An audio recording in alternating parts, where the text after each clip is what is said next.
Muchísimas gracias por la buena voluntad de organizar esta reunión que comparto con importantes servidores de nuestro país. Es decir, no soy el líder, pero sí el mayor de la delegación, por eso soy el hermano mayor de estos líderes. Pablo apenas está por cumplir 40 años. Es el gobernador del estado Zulia, un estado petrolero por excelencia, que también colinda con Colombia.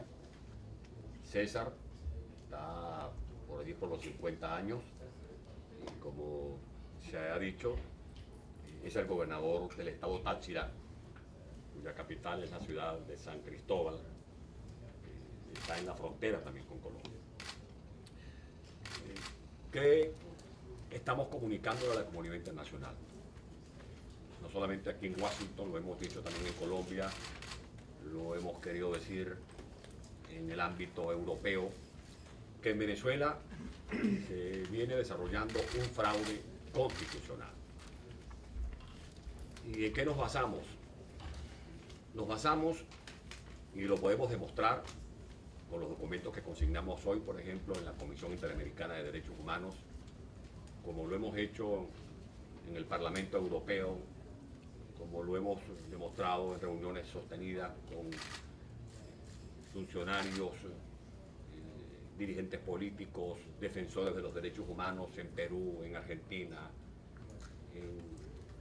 en Estados Unidos, que la reforma constitucional que propuso el presidente de la República en el año 2007 y que fue rechazada en un referéndum organizado por el Consejo Nacional Electoral, está aplicándose por entregas, con todas las reformas, con todas las leyes que el presidente de la República impone desde un parlamento que se muestra domesticado a los intereses del actual presidente de la República.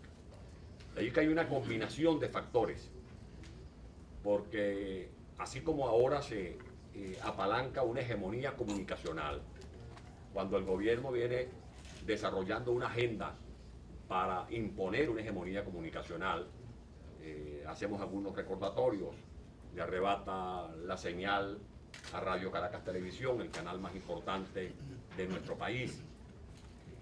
Se desarrolla un proceso de hostigamiento contra comunicadores sociales, tanto que se tuvieron que pedir medidas cautelares por la Comisión Interamericana de Derechos Humanos, medidas cautelares que, por cierto, el gobierno no respeta, y aquí estamos frente a una gran paradoja, un gobierno que no respeta medidas cautelares de la Organización de Estados Americanos, pero cuando se trata de buscar apoyo para un factor que tiene una relación política con el presidente de la República, como es el caso del actual presidente, el señor Zelaya, y no estamos haciendo juicios de valor sobre las cosas que están ocurriendo en Honduras, simplemente es una referencia. Entonces, el presidente que desconoce o se burla de las medidas cautelares dictadas por la Comisión Interamericana de Derechos Humanos en Venezuela, ahora invoca la actuación de estos organismos internacionales. Pero repito, allá por ejemplo se ha aplicado una ley para quitarle competencias que le vienen dadas de manera exclusiva a los gobernadores. El artículo 164, por ejemplo, de la Constitución Nacional establece claramente esas competencias exclusivas que son dadas a los gobernadores, porque la descentralización en Venezuela tiene rango constitucional. Resulta que el Parlamento, por instrucciones del presidente, se lleva por delante estas pautas constitucionales. A los gobernadores, a los alcaldes, que tenemos nuestra legitimidad de origen, se nos dificulta nuestra legitimidad de desempeño, nuestras tareas como gobernantes, porque al que no nos vacían de recursos, como ha ocurrido con la alcaldía metropolitana, el presidente impone la figura de una jefatura de gobierno. Esa jefatura de gobierno la había propuesto el presidente en la reforma del año 2007, había propuesto eliminar la alcaldía metropolitana de la ciudad de Caracas, y esa figura fue rechazada por el pueblo de Venezuela el 2 de diciembre del año 2007. Pues bien, el presidente de la República, una vez que se produjo el resultado que hizo posible que quien les habla fuera ungido como alcalde metropolitano de la ciudad de Caracas, se inicia un proceso de hostigamiento contra nuestra institución, situación que también se ha desarrollado contra la gobernación del Estado Miranda, el gobernador Pablo Pérez, el gobernador Pérez Vivas y pare usted de contar.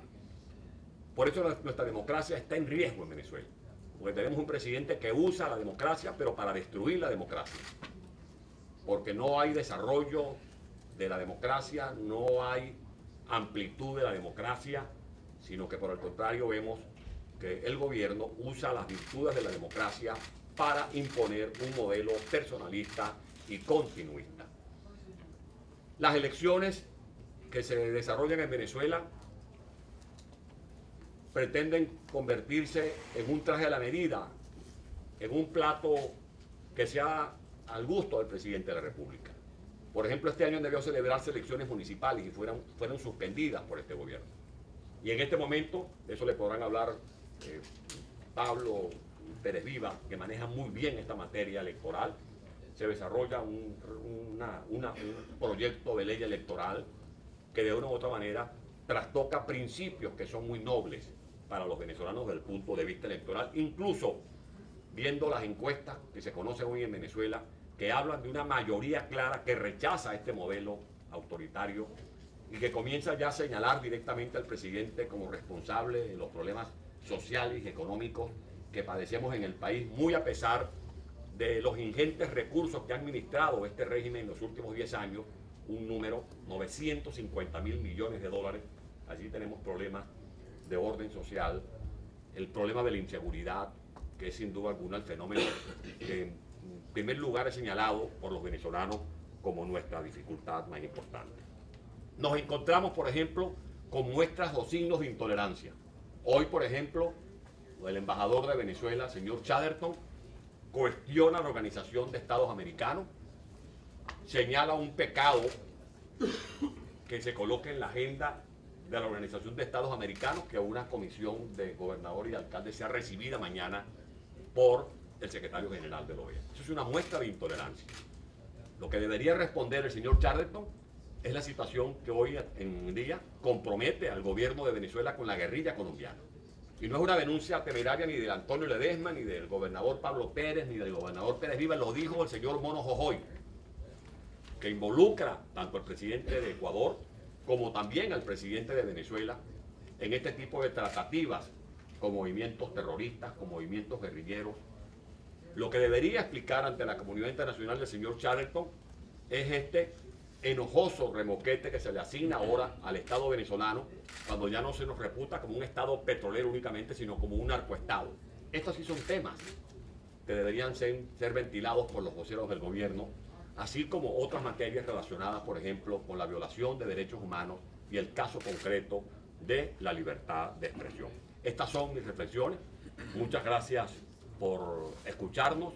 Nosotros vamos a seguir haciendo sonar estas campanas en la comunidad internacional para que la comunidad internacional esté persuadida de los riesgos que hoy amenazan la permanencia, el desarrollo de nuestra democracia. Muchas gracias.